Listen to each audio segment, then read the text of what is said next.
അസ്സലാമു അലൈക്കും. കാലിക്കറ്റ് ഫ്ലേവേഴ്സിൻ്റെ ഇന്നത്തെ ഫ്ലേവറിലേക്ക് എല്ലാവർക്കും സ്വാഗതം.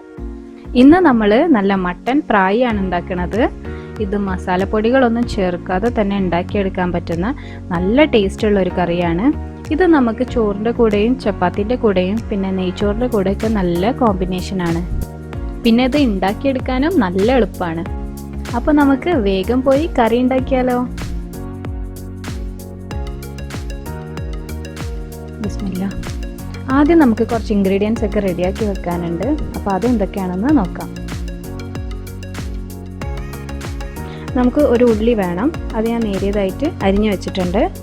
പിന്നെ 2 തക്കാളി, അത് ക്യൂബ്സ് ആയിട്ട് അരിഞ്ഞെടുത്തിട്ടുണ്ട്.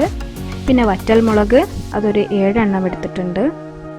ഇഞ്ചി വെളുത്തുള്ളിയും ചതച്ചെടുത്തത് 1 ടേബിൾ സ്പൂൺ. പച്ചമുളക് ഒരു 7 എണ്ണം ചെറുതായി അരിഞ്ഞത്. പിന്നെ കുറച്ച് കറിവേപ്പിൻ്റെ ഇല, മല്ലിയില, പിന്നെ പുതിന ഇല. പിന്നെ നമ്മുടെ കറിയിലെ മെയിൻ ഇൻഗ്രീഡിയൻ്റ് ആയിട്ടുള്ള മട്ടൻ, ഇതൊരു 3/4 കിലോ മട്ടൻ എടുത്തിട്ടുണ്ട്. നന്നായി കഴുകി വെള്ളം വാർത്തി വെച്ചിട്ടുള്ളതാണ്. പിന്നെ 2 ഉരുളക്കിഴങ്ങ് എടുത്തിട്ടുണ്ട്. അത് ഞാൻ ക്യൂബ്സ് ആയിട്ട് കട്ട് ചെയ്ത് വെച്ചിട്ടുണ്ട്. ഇപ്പോൾ തന്നെ നമ്മുടെ ഒരുവിധം പണികളൊക്കെ കഴിഞ്ഞു. ഇനി ഇതെല്ലാം നമുക്കൊന്ന് വേവിച്ചെടുക്കാം. അപ്പോൾ ഞാൻ അരിഞ്ഞു വെച്ച നമ്മുടെ ഉള്ളി, പച്ചമുളക്, തക്കാളി ഇതെല്ലാം ഒരു കുക്കറിലേക്ക് മാറ്റാണ്. പിന്നെ നമ്മൾ കഴുകി വൃത്തിയാക്കി വെച്ച മട്ടൻ, ഞാനിത് കഴുകിയെടുക്കുമ്പോൾ കുറച്ച് വിനീഗറും ഉപ്പുമൊക്കെ ചേർത്തിട്ടാണ് കഴുകിയെടുത്തത്, അതിൻ്റെ ഒരു സ്മെല്ലൊക്കെ ഒന്ന് പോവാൻ. പിന്നെ ഈ കറിക്ക് അത്യാവശ്യം നെയ്യുള്ളതും അതേപോലെ തന്നെ നല്ല എല്ലുള്ള പീസും നോക്കിയിട്ടെടുക്കാം. നല്ല കാലിൻ്റെ പീസൊക്കെ ആണെങ്കിൽ കുറച്ചും കൂടി നന്നായിരിക്കും. പിന്നെ പൊട്ടാറ്റോ ചേർത്ത് കൊടുക്കാം. ഞാൻ പൊട്ടാറ്റോ വെള്ളത്തിലിട്ട് വെച്ചത് അതിൻ്റെ കളർ മാറാതിരിക്കാനാണ്.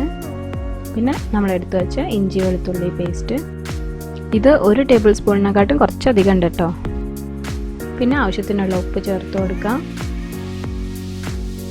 1 ടീസ്പൂൺ ഉലുവ, അതും കൂടി ചേർത്തിട്ടുണ്ട്. ഇത്രേ ഉള്ളൂ. ഇനി ഇതെല്ലാം കൂടി ഒന്ന് നന്നായിട്ട് മിക്സ് ചെയ്തെടുക്കണം. നമ്മൾ നല്ല വൃത്തിയുള്ള കൈ കൊണ്ട് തന്നെ നന്നായിട്ട് മിക്സ് ചെയ്തെടുക്കാം. അപ്പോൾ ഒരു സ്പെഷ്യൽ ടേസ്റ്റ് വരാണ്ട്, പിന്നെ ഇറച്ചിയൊക്കെ നല്ല സോഫ്റ്റായി കിട്ടുകയും ചെയ്യും. ഇനി ഞാനൊരു കപ്പ് വെള്ളം ഒഴിച്ചു കൊടുക്കുന്നുണ്ട്. ഇത് ശരിക്കും നിർബന്ധമില്ല കേട്ടോ. കറി വേവിച്ചെടുത്തതിന് ശേഷം നമുക്കതിൻ്റെ ഗ്രേവിൻ്റെ കൺസിസ്റ്റൻസിക്ക് അനുസരിച്ചിട്ട് വെള്ളം ചേർത്താലും മതി. നമുക്കൊരു മീഡിയം ഫ്ലെയിമിൽ വെച്ചിട്ട് പ്രഷർ കുക്ക് ചെയ്തെടുക്കാം.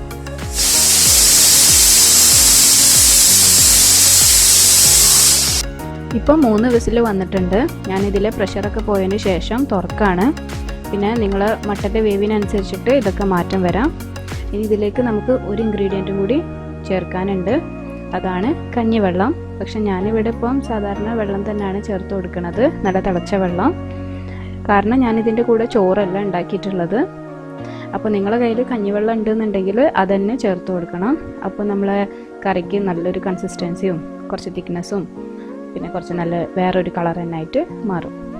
സാധാരണ നമ്മൾ അതാണ് ചേർക്കൽ. അത്യാവശ്യം ഗ്രേവി ടൈപ്പിലുള്ള ഒരു കറി തന്നെയാണിത്. അപ്പോൾ ഇത്രേ ഉള്ളൂ പരിപാടി. എളുപ്പമല്ലേ നമ്മളെ പ്രായി ഉണ്ടാക്കാൻ.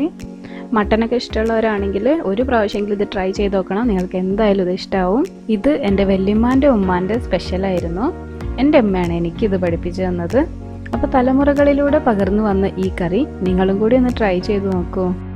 നിങ്ങൾക്ക് എൻ്റെ വീഡിയോ ഇഷ്ടമായെങ്കിൽ നിങ്ങളുടെ വിലയേറിയ ലൈക്സിലൂടെയും കമൻസിലൂടെയും അറിയിക്കുന്നു പ്രതീക്ഷിക്കുന്നു. പിന്നെ നമ്മളെ ഫേസ്ബുക്ക് ഗ്രൂപ്പ് ഉണ്ട്, അതിൽ നിങ്ങൾക്ക് ഫോട്ടോസൊക്കെ ഷെയർ ചെയ്യാം. അപ്പോൾ ഇൻഷാ അല്ലാഹ് ഇനി അടുത്ത നല്ലൊരു വീഡിയോ ആയിട്ട് കാണാം. അസ്സലാമു അലൈക്കും.